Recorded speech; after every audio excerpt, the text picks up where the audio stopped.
Hello friends, welcome to Shiksharthi.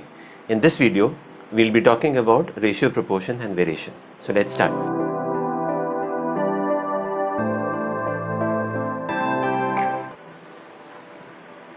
Since this being the second video on ratio, proportion and variation, just a recap before we start this session. So if you recall, in my earlier video, we had talked about all these things. So these things means we had talked about the similarity and the differences between a ratio, proportion and fraction. And I hope it has been fairly understood and you would have revised the topic. Taking it forward, now talking about only ratio and proportion for the time being and ending on with variation for today. Okay. So now if I talk about ratio and proportion, the very first point which I've written here is, so I've written down all the points and it makes sense that you should be going through all these points. Now when I write all the points on the board, that means you are not expected to refer this topic from anywhere, and this we ensure in all our videos. Okay, so talking about the first point. So you will see that I have taken basically a basic ratio like 2:3.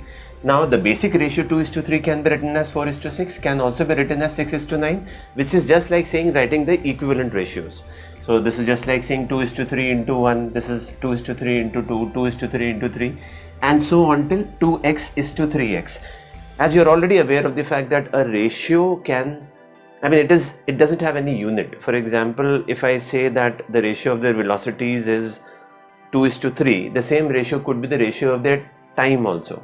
Unless somebody says that this ratio is the ratio of their velocity or wealth or rate of interest or whatsoever it is, till then you cannot ascertain that this ratio is talking about which things. Right? I hope this part is clear. Another way to express this is ratio is dimensionless. When I say dimensionless, that means it doesn't have any unit. Right? Okay. So if I'm writing a basic ratio as 2:3, that means I can write it as the first entity. If I talk about this is my antecedent and this is my consequent, the value of the antecedent is 2x and the value of the consequent is 3x, given the fact that x can be any number except for 0. Now when I say x can be any number, what I mean to convey is x can be a real number and non-real number both. Now when I say non-real, I'm basically talking about imaginary numbers. Right? Taking this discussion forward. Now, as discussed earlier also, the ratio may have 2 or more parts in it. So if I have a basic ratio as 2:3:4, I can mix it in different proportions. For example, this ratio when mixed in different proportions were giving me different ratios. But the simplest form of all these ratios was equal to us 2:3 only. Similarly, when I am taking 3 or more terms wherein I have taken two ratio signs in between. So now 2:3 when mixed in proportion 1 will be 2:3:4. 2:3:4 when mixed in proportion 2 becomes what? 4:6:8. The ratio 2:3:4 when mixed in proportion 3 becomes what? 3:2, 3:3 and 3:4, which is just like saying 6:9:12. So can I say the value of the first part will be 2x, the value of the second part will be 3x and the value of the third part will be 4x, given the fact that x can be any number except for 0. Right? Taking this forward. Now if I write a ratio as 1 divided by 2 is to 1 divided by 3, this has to be understood as 3:2. How? You just need to take the LCM of their denominators. When you take the LCM of their denominators, it is just like saying multiplying this ratio with 3 and 3 and this with 2 and 2, this part. So analogously you get the answer. So either I would write this ratio as 1/2x is to 1/3x. I can even write it as x by 2 is to x by 3, given the fact that x should not be equal to 0. That is the point that you need to remember. Or you can write it as this is nothing but 3:2, which can also be written as 3x:2x. So there are two ways in which a fraction when combined with a ratio can be written, and it can be written like this. It is nothing but the extension of the property that we had already discussed in the first video. And what had we discussed in the first video? This ratio I mean I'm talking about 1:2:3, can be written in how many forms? I can write it in 2 different ways, or I can write it in 3 ways depending on the values of these parts. So what are the 3 ways in which I can write this? For example, if I have taken a ratio like A:C1:C2, in one case I can divide all of them by A. This is one way of writing it. In the second way of writing it, I can divide all of them by C1, and the third way of writing this is dividing all of them by C2.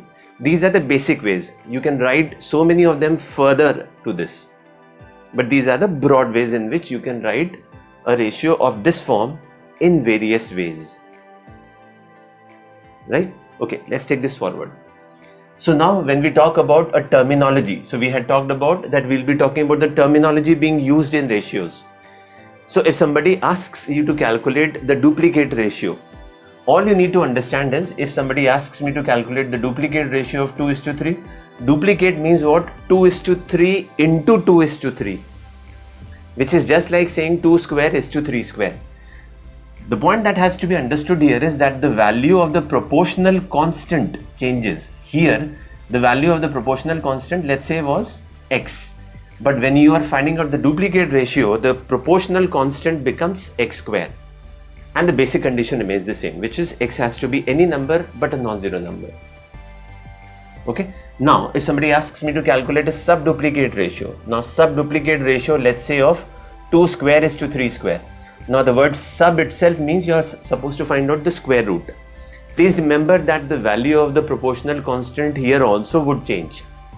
So if I had to calculate the subduplicate ratio of this, wherein I know that the proportional constant was an x square. So when I am finding out the subduplicate ratio, which is nothing but 2:3, is just like saying now the value of the proportional constant becomes x. And just to be more precise here, when I am talking about duplicate, subduplicate, triplicate or subtriplicate, I am basically altering the basic ratio. What was the basic ratio here? Let's say 2:3. So which is why we use a specific term for this. As far as the terminology is concerned, we use a specific term like alternendo. Alternendo means what? You are altering the basic ratio. For example, when you are finding out the reciprocal of the original ratio also, still you are altering it. Right? Okay. So similarly, triplicate and subtriplicate means what? Finding out the cube or finding out the cube root. The examples of which I have already written. Taking this forward, now if I say that if A:C is 3:2, I am discussing point number 8. Then componendo. Now the word com means two or more, I mean together. Now the moment you talk about together, togetherness comes when you have at least two entities. So the word componendo means together. So you need to add up. So if A:C is 3:2, then the componendo would be A plus C is to C, which will be nothing but 3 plus 2 is to 2, which has to be understood as 5x is to 2x. Please note that the value of the proportional constant originally was also an x, and now also the proportional constant is x. The value of the proportional constant does not change. I am talking about value here signifies what? I am not talking about what does it, I mean what is it equal to. I am talking about the proportional constant x remains as x only. That is what I am talking about. This is what I mean by value. Right? Okay. Now if A:C is 3:2, then find the dividendo. Now div is division. So division here signifies what? You are supposed to find out A minus C is to C.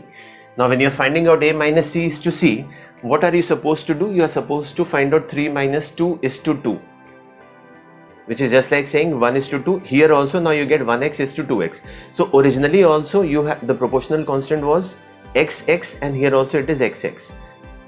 Okay. Now combining point number 8 and 9, if you are supposed to find out the componendo dividendo of A:C, then what are you supposed to do? You are supposed to find out A plus C is to A minus C, which we have done in this case.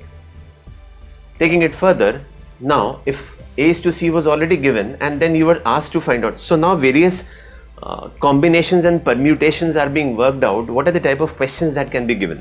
So you can get some very different type of questions, like first they ask you to calculate the componendo dividendo, then they ask you to calculate the duplicate or the subduplicate ratio. So point number 11 is nothing but just like saying point number 4 combined with point number 10. So if A is to C is 3 is to 2, then the duplicate ratio of the componendo dividendo is what? So first you find out the componendo dividendo and then you duplicate the ratio.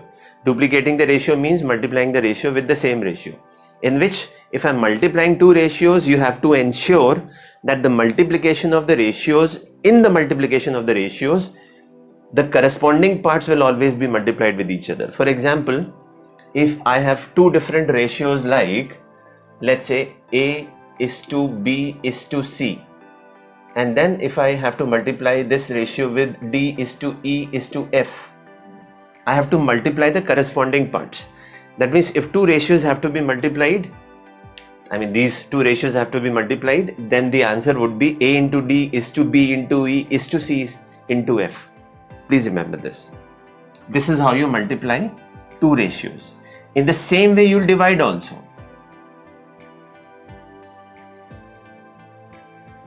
In the same way, right? Okay. Now, talking about the next point. Now, the next point here, I am not focusing more on point number 11, but I am discussing now point number 12. So, point number 12 talks about if A is to C is given as 3 is to 2, and then you were asked to calculate A cube is to C square.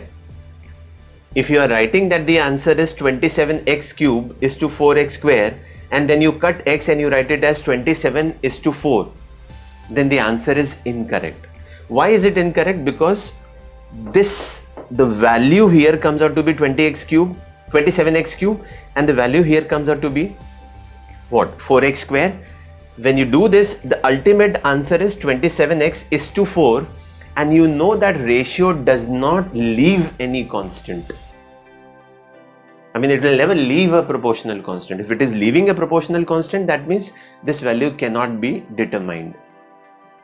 So you can't calculate the ratio here, though you can calculate, but you can always write it down as 27x is to 4, where x was nothing but the original proportional constant which was present, but this answer will be incorrect. Please keep this thing in mind. Okay, taking it further, if A by B is equal to B by C is equal to C by D, and then we are supposed to find out, can I say after this? It is just like saying if somebody tells me this first part is equal to second part is equal to third part. So can I say that first part is equal to second part? Yes. At the same time, can I say the second part is equal to the third part? Yes. And finally, then you infer what? The first part is equal to third part. When I say this, what are we saying? We are saying A by B is equal to B by C, and at the same time we are saying B by C is equal to C by D. Right? So then from here we get what? B square is equal to A into C, which is just like saying A, B, C. This is known as continued proportion. If A, this is known as continued proportion. Why do we call it as continued? Because A is to B is equal to B is to C is equal to C is to D. Let's say is equal to some constant value. Let's say it is equal to an R. So we say that this is a common ratio. The moment we use a word like this is a common ratio to all. So if it is given as if A by B is equal to B by C is equal to C by D, then this is the common ratio. Common ratio means that then A, B, C are in geometric series, geometric progression. The moment we say that A, B, C are in geometric series, we need to infer just the opposite. Then we'll say what? B square is equal to AC. So if I say B square is equal to AC, then it has to be understood that A, B, C are in geometric series. If we say that A, B, C are in GP, then we say that B square is equal to AC. It is both the sides. So similarly, you'll say B, C, D are also in geometric series or geometric progression.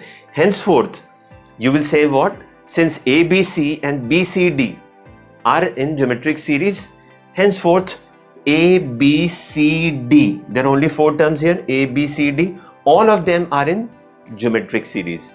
All of them being in geometric series means what? They have a common ratio.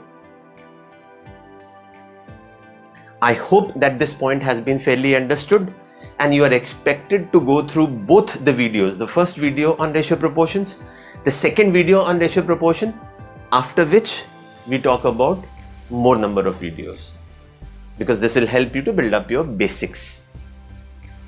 If you feel that something knowledgeable has been discussed in this session, please do not forget to like, share and subscribe to our channel. If you have already done so, click on the bell icon and select all so that you start receiving updates from us regularly. Thank you so much. Until next time we meet, goodbye.